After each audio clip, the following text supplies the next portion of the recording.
16 Minutes of Care is a podcast based on the CARE principles, a strategic framework that reveals how brands create impact by caring and, as a result, grow their business.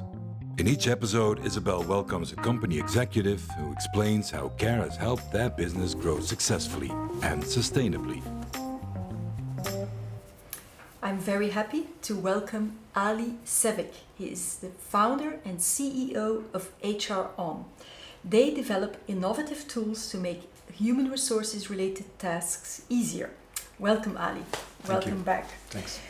In the first episode, we talked about the special employee manifesto you have. Now I'm very curious how you would apply the CARE principles within your company. Mm-hmm. And I would like to start straight off with collaboration and internal collaboration. How do you do that at HR On, specifically because the people are so free to take holidays whenever they want, work whenever they feel like? How do you enhance collaboration then? Yeah, collaboration is based on teams and based on projects. So we do not have hierarchies. That is, you don't have people in charge of something. We have projects, things to be solved, and you have people. So you can have, as a person, you can be a part of different teams having different roles.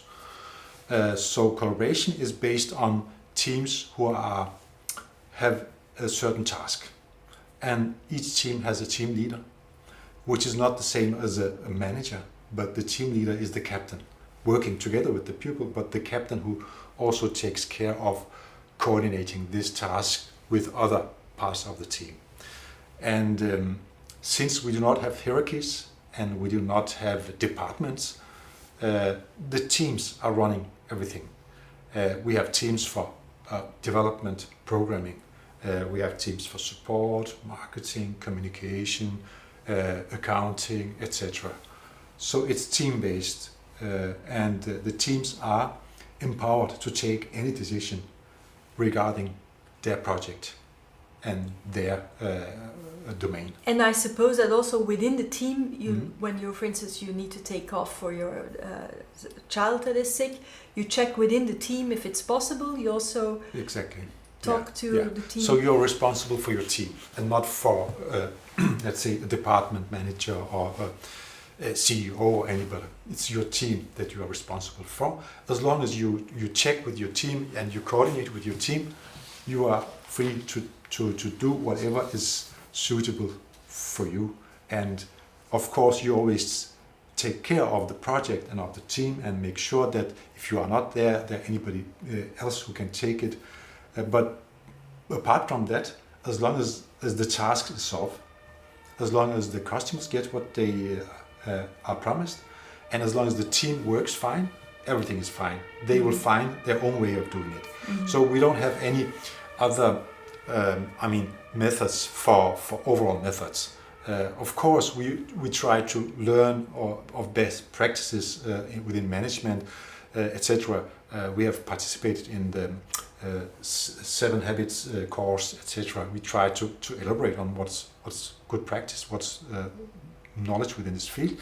But apart from that, each team tries to find their own way of managing their work. Okay.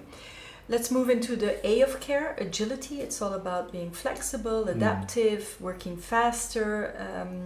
But agility for me is also, for instance, about diversity and inclusion, about working with people from different backgrounds, different nationalities. You yourself, you have a Turkish background, if I'm correct. Is your company more diverse because you're a diverse leader? Yeah, diversity is a kind of our DNA. I believe in diversity as an innovative precondition. And I have experienced in my more than 30 years professional life that innovation is created by people who are different, who see different from different perspectives. So being aware about the value of diversity has always driven me in my recruitment. That's why we have around 50-50 division between men and women. And in the software world, You know that it's very rare. It's very rare because you have young guys coming with very good software skills, but we have 2 young women in our IT project management, and it's not usual either. Normally, IT project managers are maybe on my age or just below, in the 40s, having experience, and the old school, working with Excel sheets and defining what to do. We have done it completely different. These young women who started as trainees, so from school, coming into the company, starting as a trainee, got this job, and they really grew up with this job. And now we have, and this kind of working where they are facilitators to the others, works much better for us than having the classic IT manager telling everybody what to do and giving KPIs. Like say, you have this time and this is the success criteria, and then we meet, etc. And this is something that we have experimented with and found out. It was not the plan from the start. Again, it was from the necessity. First of all, it was difficult to find. Secondly, I would like to have diverse teams. So having more men and experienced men within IT would not help our diversity. We have found our way of doing this just by doing it our own way. And I really can see the effect of this diverse way of doing it, because we have much more dynamic and agile IT team than usual. And the classical approach. Yeah, exactly. Yeah, totally. Let's move over to reliability. You work as a small, medium company for clients worldwide, actually, both in private and public sectors. How do you build that reliable, trustworthy relationship with, first of all, these organizations all over the world, but secondly, with a team that is so flexible and working when they want and how they want and when they are on holiday and whatever?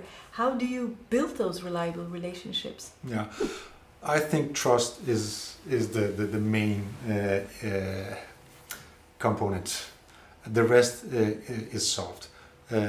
As an example, we have a support team about 6 to 8 people. They are all young people, women. Almost all have small children, and there's not one day without that there are children sick and they are not able to come to the office, etc. I never talk about working hours with them, etc. I just register that it's done. Customers get support. They are happy, and the customers are happy. So I just tell to myself, well, then everything should be okay, because that's the criteria. But how they do it, honestly, I'm impressed. I don't know, but they do it. They coordinate, they change, they take the phone from home somehow. There was 1 day or 2 days where everybody was sick and it was not possible to coordinate. And then we took over. I took over the support, the marketing team took over. And this is what you can do when you work without hierarchies and when you work agile, because the support is not closed to support only. And vice versa, when we make marketing, we always ask support. They are in connection with our customers, with the clients. They know what's important, what's on their agenda. And we also ask our programmers. Imagine you are a programmer, you maybe start in HR as a trainee from your studies. You come in, you program, and you program a career page for, let's say, TV2, the national TV station. You are maybe 19 years old. Maybe it's your first code. You code something, you change the color, something, and then your code is out to millions of people, right?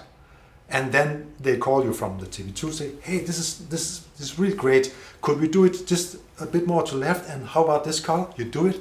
And are you proud? Yes, you're proud. You also get the feeling that what you do, what you have learned about programming, is about helping people. So the relation between programming and the outcome. That's why we also use our programmers when we work with our marketing material. And in fact, our programmers are also supporters. They are able to take the support. Yes, some of them are introvert, and this is the nature of being able to focus on something in long term. But as long as it's not full time, they are happy to take over some time, and they are really also enjoy it. And it's also interesting that everybody knows a little bit from the other's job, because then there is more empathy, right, for each other. Exactly. So let's talk about empathy. How important is it in the business of human resources to truly listen to others? I mean, of course, in the business of human resources, it's so important to knowing how do we help other people, what is their situation. When we give them this tool and this solution, how does it affect them? And when they call us and they maybe have some complaints or they have some ideas, why? So understanding them make just everything meaningful. It's just make everything meaningful. Yeah. We did in Belgium a benchmark study. It's called the CARE Scan. It's developed by a market research agency, and we asked 2,000 Belgian employees, how does your employer score on the CARE principles? And on empathy, the score was 55%. Do you think it would be higher in Denmark, or in your experience? Do you think the Danish are more empathetic? I think involving everybody in your company with the product and with the customers creates empathy, creates meaningfulness, and creates understanding. As my example with the programmers, if they did not have the connection with the customer using this code, they would maybe not be aware that somebody in the other end are dependent on their code, and somebody in the other hand are really thankful for what they are doing. And this is also what we get, that we get engaged people because they understand the value. Because you get it one-to-one and without any what is it called, sanctions, the truth. I mean, if they are happy, they will tell you they are happy. If not, they will tell you they are not.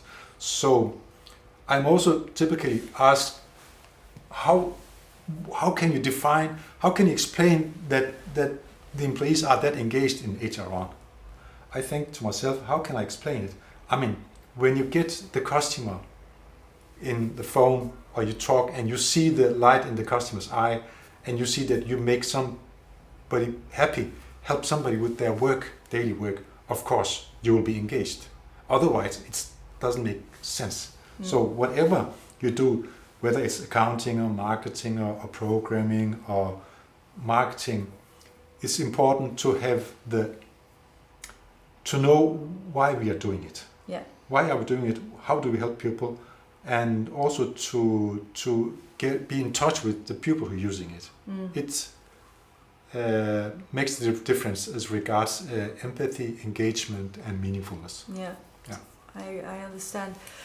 If you look at your business model that you have created 10 years ago and all the principles that you apply, and the care that you have for people, it's really profitable because you even share it with your employees. It's a model that really works, right? You really have a really balanced and a new kind of business model.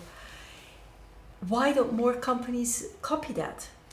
Yeah, this is a good question, because when I am out for keynote speaks and when I talk about this within different social network and professional network, I get this typical question, and I have never met almost anybody who was against this.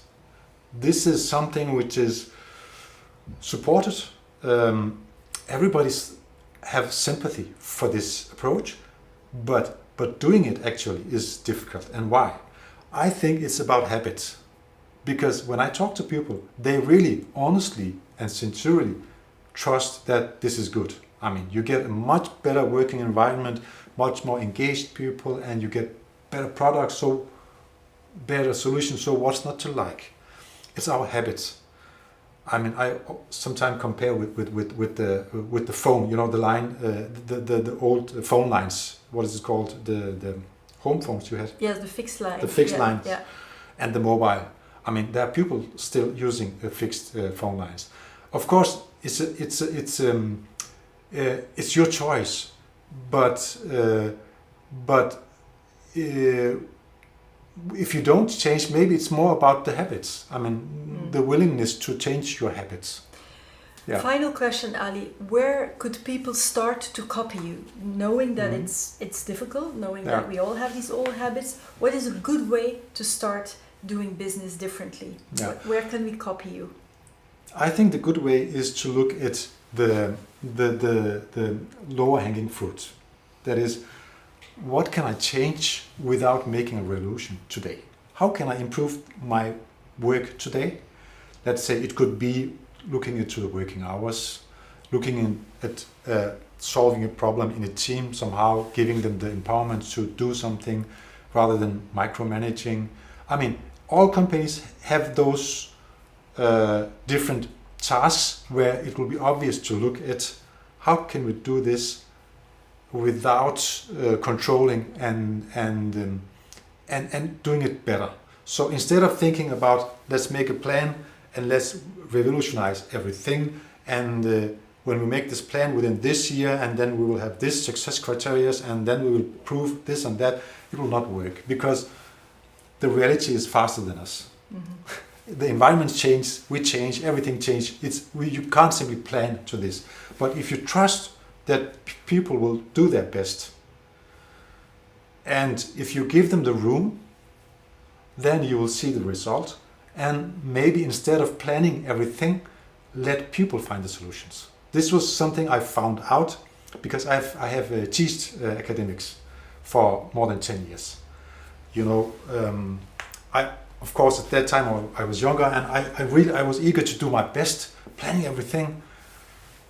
And once I was told by a participant, why don't you let us solve that? Okay, I mean, starting with team building. I have made a good team building plan for you. Then we do this, and why don't you let us do that? I thought, okay, let's try. Then we tried it. It was amazing. They had the craziest ideas after team build. And I could just look and enjoy. I thought to myself, wow, I have the solution here. Why did I make it so hard for myself? So the companies could also do it like this, giving people the chance in the room and just look and enjoy. If something doesn't work, you can always change, but starting from very small steps. Giving it a try, and accepting that it's with failure and step by step. Sure.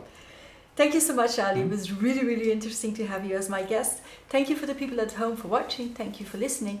Don't forget to share it and take care. Want to create lasting impact with your brand while feeding sustainable growth? Check out thecareprinciples.com and see how we can help you. 16 Minutes of Care is an independent production from Isabel Verstraeten, brand strategist, founder of The Care Principles, and author of the book, Does Your Brand Care? Help us reach more companies who are looking for caring and sustainable growth by giving this podcast all the stars it deserves and by sharing it in your network. Thank you and take care.